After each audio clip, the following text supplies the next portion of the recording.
Good evening మిత్రులందరికీ నమస్కారం. ఈరోజు ప్రముఖ దినపత్రిక అయినటువంటి ఈనాడు పేపర్లో ఆత్మలకు చేయూత అని ఒక హెడ్డింగ్ తోటి ఒక వార్త రావడం అనేది జరిగింది. దీంట్లో ఒక ఉమ్మడి జిల్లాలోని 4 జిల్లాల పరిధిలో 41,000 మంది అనర్వులను గుర్తించారని, దీంట్లో 17,838 మంది మరణించారని, వీరికి కూడా ఇంకా పెన్షన్లు ఇస్తూనే ఉన్నారని, వీరిని తొలగించవలసినటువంటి అవసరం ఉంది అని, పెన్షన్ల తొలగింపులో ఒక నిర్లక్ష్యం అనేది అధికారుల్లో కనిపిస్తుంది అని చెప్పేసి ఈ వార్తలో పేర్కోవడం అనేది జరిగింది. ఏ ఉమ్మడి జిల్లా నుంచి ఈ వార్త వచ్చింది, ఏ 4 జిల్లాల్లో ఎంతమంది అనర్వులను గుర్తించారు అన్న పూర్తి వివరాలను ఈ వీడియో ద్వారా మీకు తెలియజేస్తాను. ఈ ఆసరా పెన్షన్లకు సంబంధించి పేపర్లో కానివ్వండి, ప్రభుత్వం నుంచి కానివ్వండి, ఎలాంటి లేటెస్ట్ అప్డేట్ వచ్చినా కానీ ఆ అప్డేట్ వివరాలను ఉన్నది ఉన్నట్టుగా అంతర్నేత్ర ఛానల్ మీకు తెలియజేయడం అనేది జరుగుతుంది. ఎప్పటికప్పుడు ఈ సమాచారం మీ మొబైల్లో రావాలి అంటే, మీకు తెలియాలి అంటే తప్పకుండా అంతర్నేత్ర ఛానల్ను సబ్స్క్రైబ్ చేసుకోండి. ఇక వివరాల్లోకి వెళ్ళినట్లయితే, ఇక్కడ ఈ వార్తలో ఆత్మలకు చేయూత అని హెడ్లైన్ ఇవ్వడం అనేది జరిగింది. అరువులకు ఆలంబనగా ఉండాల్సినటువంటి చేయూత పెన్షన్ల నిధులు పక్కదారి పడుతున్నాయి అని చెప్పేసి ఇందులో పేర్కొన్నారు. చనిపోయినటువంటి వారు, ఊర్లో లేనటువంటి వారు, అనర్వుల పేర్లను ఇంకా జాబితాల నుంచి తొలగించకపోవడంతో ప్రజాధనం వృధా అవుతుంది అని చెప్పేసి ఇందులో పేర్కోవడం అనేది జరిగింది.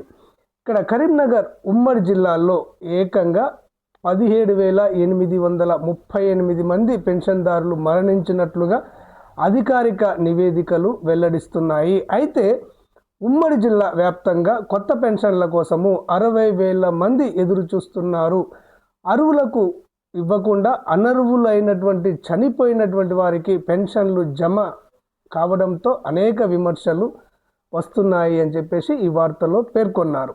ఇక క్షేత్రస్థాయి సిబ్బంది నిర్లక్ష్యం అనేది కనిపిస్తుంది అని చెప్పేసి ఒక బాక్స్లో వ్రాయడం అనేది జరిగింది. గ్రామ మరియు వార్డు స్థాయిలో పెన్షన్ల డేటాను ఎప్పటికప్పుడు నమోదు చేయవలసినటువంటి యంత్రాంగము నిర్లక్ష్యంగా ఉన్నట్లు స్పష్టమైంది. ఎవరైనా మరణిస్తే ఆ వివరాలను వెంటనే పెన్షన్ల సాఫ్ట్వేర్లో నమోదు చేయాలి. కానీ క్షేత్రస్థాయి సిబ్బంది ఇతర ప్రభుత్వ పథకాల సర్వేలు, ఎన్నికల విధులు, అదనపు బాధ్యతల భారం పడడంతో ఈ భౌతిక తనిఖీ పూర్తిగా పక్కన పెట్టేశారు.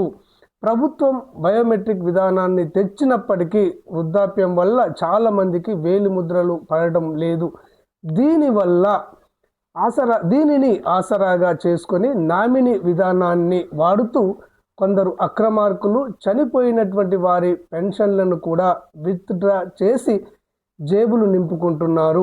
పంచాయతీ మరియు మున్సిపల్ శాఖ జారీ చేసేటువంటి మరణ ధృవీకరణ పత్రము డేటాబేస్లో ఈ పెన్షన్ల పోర్టల్లో ఆటోమేటిక్గా లింక్ అవ్వడం లేదు. ఒక వ్యక్తి చనిపోయినట్లు మున్సిపాలిటీలో నమోదైన ఆ సమాచారం పెన్షన్ల శాఖకు చేయడం లేదు అని ఇందులో ప్రస్తావించారు. సాధారణంగా ఎవరైనా వరుసగా 2 లేదా 3 నెలలు పెన్షన్లు తీసుకోకపోతే, బయోమెట్రిక్ అవ్వకపోతే అధికారులు ఆ ఖాతాను తాత్కాలికంగా నిలుపుదల చేస్తారు. కానీ దాన్ని శాశ్వతంగా రద్దు చేసి ఆ స్థానంలో కొత్త అర్హుడికి అవకాశం కల్పించడంలో అలసత్వం ప్రదర్శిస్తున్నారు అని చెప్పేసి ఈ వార్తలో పేర్కొన్నారు. ఇక నెలకు 3,60,00,000 ప్రజాధనం అనేది వృధా అవుతుంది అని కూడా ఇందులో ప్రస్తావించడం అనేది జరిగింది. కేవలం మరణాలే కాకుండా తప్పుడు ఆధార్ నెంబర్లు, రాష్ట్రం దాటి వెళ్ళిన వారు అంటూ భారీగా జాబితాలు పేరుకొనిపోయాయి. జగిత్యాల జిల్లాలోనే అత్యధికంగా 14,076 మందికి వివిధ రకాల రిమార్కులు రావడం అనేది జరిగింది. కరీంనగర్ జిల్లాలో 11,881 మంది, రాజన్న సిరిసిల్ల జిల్లాలో 8,720 మంది, పెద్దపల్లి జిల్లాలో ఇక్కడ 6,569 మందికి రిమార్కులు నమోదయ్యాయి. అంటే ఉమ్మడి జిల్లాల్లో 41,246 మంది పెన్షన్ల డేటా అనుమానాస్పదంగా మారింది. రాష్ట్రంలో సాధారణ పెన్షన్ల మొత్తాన్ని, వృద్ధాప్య, వితంతు, ఇతర పెన్షన్లను 2,000 రూపాయలుగా ఇవ్వడం అనేది జరుగుతుంది. దివ్యాంగులకు 4,016 రూపాయలను ఇస్తున్నారు.